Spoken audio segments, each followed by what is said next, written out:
Hey, what's up guys? Hope you're doing well and welcome back to another video. In this video guys, I'm going to be showing you how easy it is to place trap drums on any melody. You can use any DAW of course, but the one that I'm using in this video is Studio One. So hope you guys enjoy and let's get started.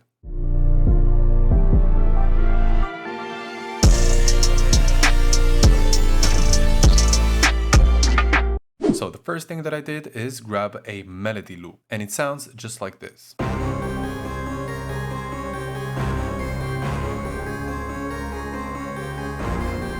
And then I grabbed some drum samples. First thing is this main track that contains multiple samples, a snare, and some percussions. The most important ones being the snare, the open hat. It's quite important to have a snare, open hat, and a rim, at least. Then grab yourself a kick, a hi-hat.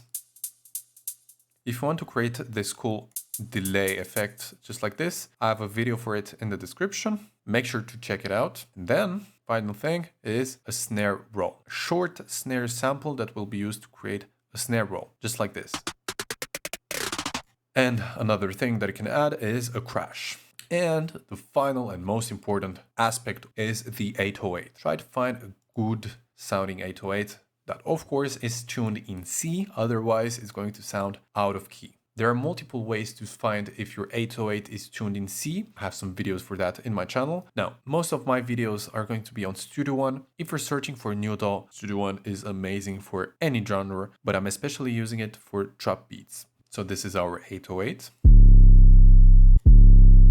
Now, one important thing to do is if you grab a melody that is not yours, so in this case, I grabbed this loop that is not made by me, you should see if you have the important info that maybe come with it. In this case, we can find the BPM, which is 140. Make sure to set your project tempo to 140 and the scale, which is C minor in this case. Now, actually, I played a bit with this sample and they're actually lying to us. It's not C minor, it's F minor. How can you find the true scale behind this melody? You can use Melodyne.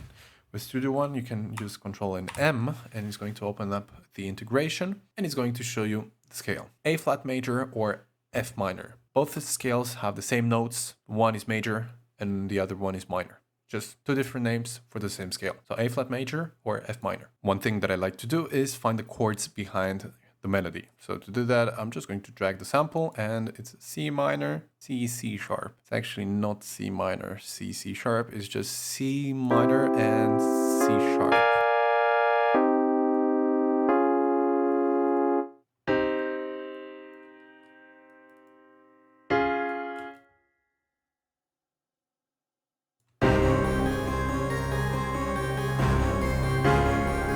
We don't actually need this, but it helps us a bit with placing our 808. Talking about 808, this is what we're going to be starting with. So let's create a simple pattern. So for this, let's open up the MIDI roll and toggle piano. One cool tip, if you just start in making beats, is to start your 808s in higher octaves so you can hear the notes properly. So we're going to be starting in 3, C3, and let's layer the 808. One very simple pattern that you can do is 1 bar and 1/2 bar. And then you're just going to duplicate and duplicate again, just like this.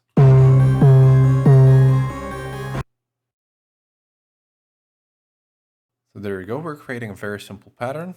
1, 2, 3, 1, 2. Let's copy this, C sharp. Dun, dun, dun, dun, dun. Dun, dun, dun. Okay, there we go.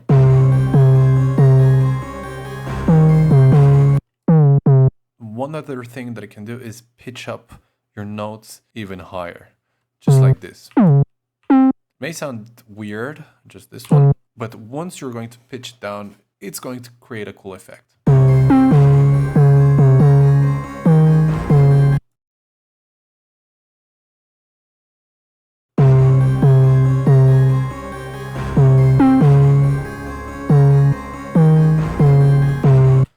Okay, this sounds okay. I mean, it's a very simple pattern. Actually, one important thing that you need to know is that simplicity is key. You don't have to overcomplicate. Of course, you need to create a bit of variation, but keeping it as simple as possible is what you want. Now let's take all of this and pitch it down to C1.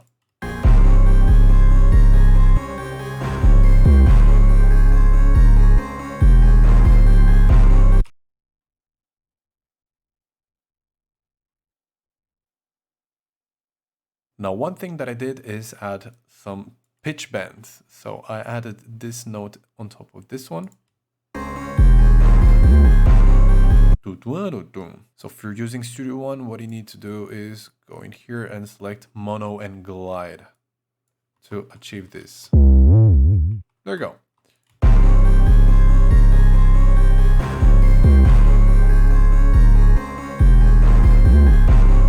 So we're just going to keep it as simple as possible, just like this. And the next thing that I like to do is place the snare. So let's go with that. I'm going to be using my own snare.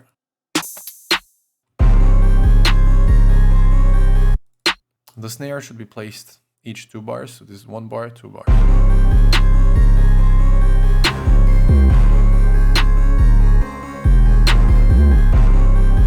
And one cool thing that I can also do is play with the velocity, create another snare a bit before, and change the volume.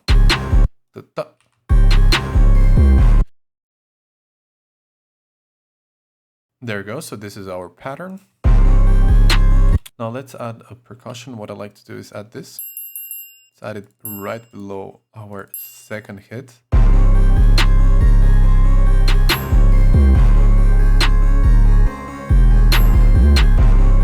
Then let's add our open hat. There are 2 ways of using the open hat. You can either place it on top of the kick, which is on top of the 808, just like this, or here. Or you can use a pre-shift open hat right before the snare.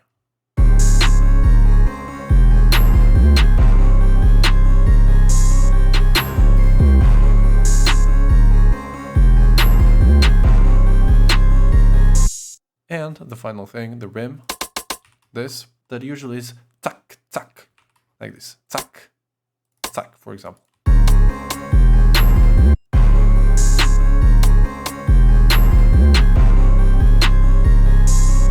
Now, we're not going to go too deep with the percussions. We're going to keep it a very simple pattern, just like this one. And then let's move on to the hi-hats. So this is the hi-hat that I'm using with these effects. Link will be in the description if you want to know how I did this. And let's try placing them. What you can do is just paste it just like this. And then you can create some variation. You're like, I don't want them to hit here.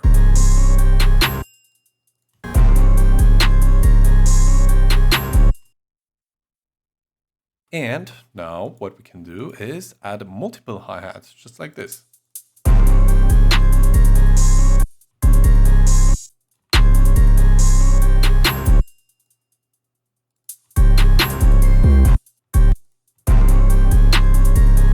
Let's turn the volume up a bit so you can hear it correctly.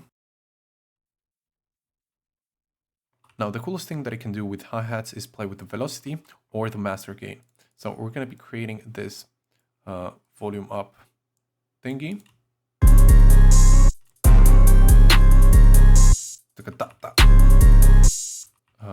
One cool thing that I can do is place it like this, go down and go up again. So this is just used to visualize correctly. I could just use the velocity just like this, but I like using this because you can create some waves.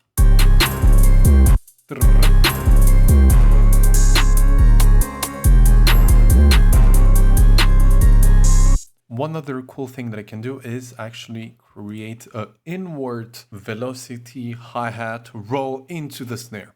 Let me show you what I mean by that. As you saw, the snare always hits here, here, here, and here. And right before that, we can create a roll, just like this, with the volume increasing.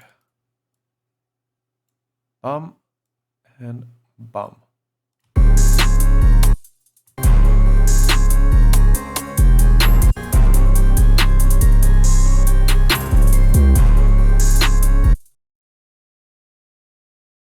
Let's create some cool effects.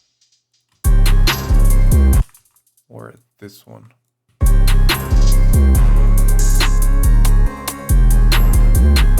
And the final thing that I wanted to show you is the use of triplets. Quantization, change it to 1/16, for example. For example, in here, tac, tac, tac, ta, ta, ta, ta. And then we can create it again, for example. And let's say that we want it to rise, just like this.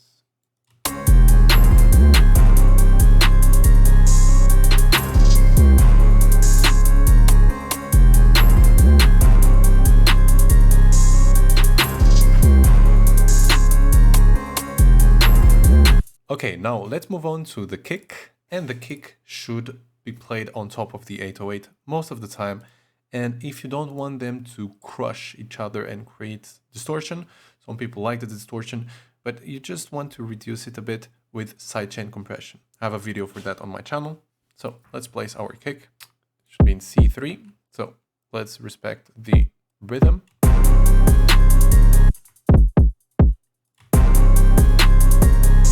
Now you can also add extra kicks, so outside the 808 pattern.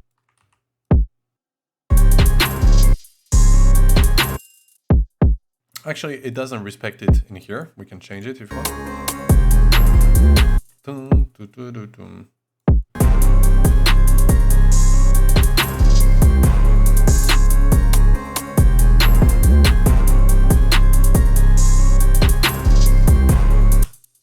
And we're almost done. The next thing that I'm going to show you is the snare roll, to which I always like to use triplets. I mean, not always, but most of the times triplets work very well. Now, most of the time you want your snare to either go up or down, but it sounds much better by going up. So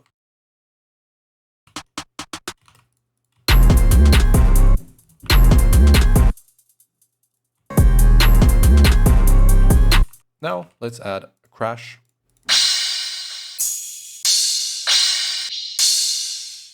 Let's use this one. Now, one thing that I can do after duplicating the 4 bars, you can change the last one to create a bit of variation. So one other thing that I can do is take your crash and create a reverse one that will create a fade-in effect, just like this. Now, you wouldn't actually want to use the same one. So let's actually change this one and use another one instead.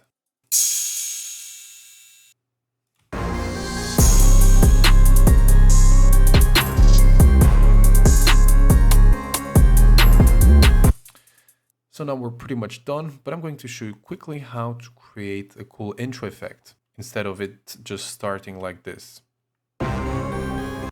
What I can do is play with the tempo and automate it. As you can see, it goes upwards. And the easiest thing that I can do is use a tape stop effect. I'm going to automate that. Edit automation. And then what you can do is start it. And that's it. This is the final beat.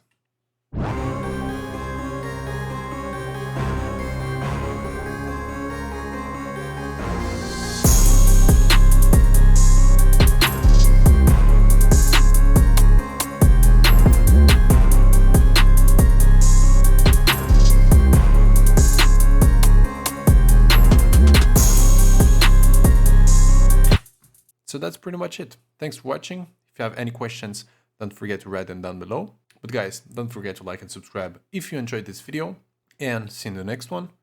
Goodbye.